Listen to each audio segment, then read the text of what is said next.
Betting app ప్రమోషన్ల కేసులో కీలక మలుపు తిరిగింది. మియాపూర్ కోర్టులో పోలీసులు మెమో దాఖలు చేశారు.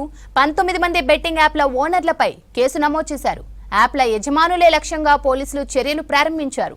యాప్ యజమానులపై కొత్త సెక్షన్ల కింద కేసులు నమోదు చేసే అవకాశం ఉంది.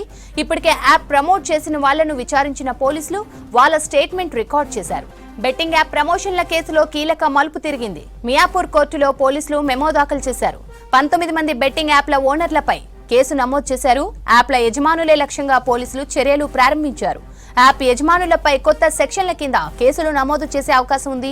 ఇప్పటికే యాప్ ప్రమోట్ చేసిన వాళ్లను విచారించిన పోలీసులు వాళ్ళ స్టేట్మెంట్ రికార్డ్ చేశారు. మరిన్ని డీటెయిల్స్ అనిల్ అందిస్తారు. Anil, betting apps case updates ఏంటి? బెట్టింగ్ యాప్స్ కేసులో కీలక మలుపే వచ్చిందని చెప్పొచ్చు. మియాపూర్ కోర్టులో పోలీసులు కూడా ఇటు మెమో దాఖలు చేశారు. ఎందుకంటే 19 మంది బెట్టింగ్ యాప్ ఓనర్లపై కేసులు నమోదు చేశారు.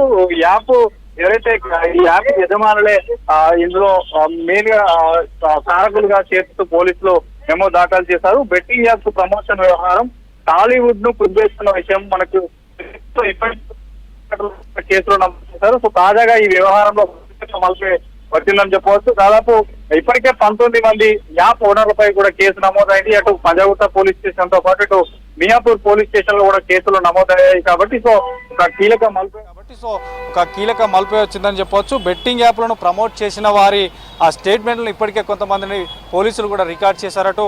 ఈరోజు కూడా నటి ఎవరైతే అటు యాంకర్ శ్యామలను కూడా దాదాపు 2 గంటల పాటు ఇటు పంజాగుట్ట పోలీసులు విచారించారు. తర్వాత టేస్టీ తేజతో పాటు రీతి చౌదరి వీళ్ళందరినీ కూడా విచారించారు. ఇంకొంతమంది పరారులో ఉన్నారు. అటు సన్నీ యాదవ్ కానీ ఇంకా మిగతా వారిని కూడా విచారించాల్సినటువంటి అవకాశం ఉంది. సో ముఖ్యంగా ఇందులో యాప్ యజమానులనే టార్గెట్గా కూడా అటు మియాపూర్ పోలీసులు మాత్రమేమో దాఖలు చేశారు. సో సెక్షన్ 60C(d) కింద కూడా కేసులు నమోదు చేశారు. పంజాగుట్ట పోలీస్ స్టేషన్లో ఇప్పటికీ 8 మందిపై కూడా మియాపూర్ పోలీస్ స్టేషన్లో 25 మందిపై కూడా ఇటు కేసులు నమోదయ్యాయి. సో ఆన్లైన్ బెట్టింగ్ల యాప్ సంబంధించి ఎందుకంటే చాలామంది ఇటు నిరుద్యోగులే కానీ తర్వాత యువకులే కానీ ఇటు 2 తెలుగు రాష్ట్రాల్లో చాలా వరకు కూడా బెట్టింగ్ నిర్వహించి ఆత్మహత్యలు కూడా చేసుకున్నారు. ఎందుకంటే అప్పుల పాలైనటువంటి యువకులు ఈ అప్పును తీర్చుకోలేక ఆత్మహత్యలు చేసుకున్నటువంటి పరిస్థితి కారణంగా ఈ మొత్తాన్ని ఎవరైతే ఇప్పుడు ఈ ప్రమోట్ చేసినటువంటి ఉంటారో వారి రికార్డును పరిశీలించి ఆ రికార్డుల ఆధారంగా మెయిన్గా ఇందులో యాప్ యజమానులనే ముఖ్యంగా వారిని విచారించాలి.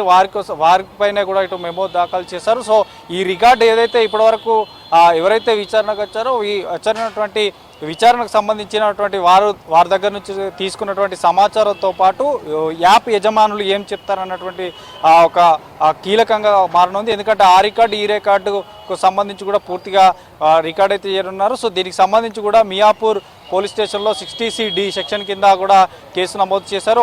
అంటే రోజు కొంత ఈ బెట్టింగ్ యాప్లో మాత్రం ఒక డెవలప్ అయితే వస్తుందని చెప్పవచ్చు. సో ఇంకొంతమంది కూడా ఈ యాప్ సంబంధించినటువంటి ఎవరైతే ఈ ప్రోత్సాహకులు ఉంటారో ఎందుకంటే యాప్ను ఖచ్చితంగా ఎంతైతే ఇప్పుడు మన ఉదాహరణ కనుక ఒక యాప్ గురించి మనం ఈ ఇన్ఫ్లుయెన్సర్ ఎవరైతే ఉంటారో యూట్యూబ్ ఛానల్కి సంబంధించినటువంటి చాలా మంది ఉన్నారు. సో ఇక మరొక వ్యక్తి కూడా ఇటు ఒక యూట్యూబ్ ఛానల్లే కాకుండా మిగతా ఇంకా ప్రముఖులు కూడా చాలామంది ఇందులో ఉన్నారు. సో వారిపైన ఎందుకు చర్యలు తీసుకోలేమంటూ కూడా ఇటు ఒక సంస్థకు సంబంధించినటువంటి వ్యక్తులు కూడా ఇటు పంజాగుట్ట పోలీస్ స్టేషన్లో ఫిర్యాదు చేయనున్నారని తెలుస్తుంది. సో మొత్తానికైతే యాప్ యజమానులనే టార్గెట్గా ఖచ్చితంగా వారిపైన కూడా మెమో దాఖలు చేశారు మియాపూర్ పోలీస్ స్టేషన్. సో చూడాలి మరి వారి నుంచి ఎలాంటి సమాచారం వస్తుంది, అసలు ఈ యాప్లకు ప్రోత్సాహం ఎందుకు చేస్తున్నారు, అసలు ఈ యాప్లు ఎక్కడి నుంచి వచ్చినాయి, అసలు గతంలోనే ఇటు 2 తెలుగు రాష్ట్రాల్లో కూడా చాలా వరకు ఈ యాప్స్కి సంబంధించినటువంటి చట్టాలు ఉన్నాయి. వీటికి సంబంధించి ఇక్కడ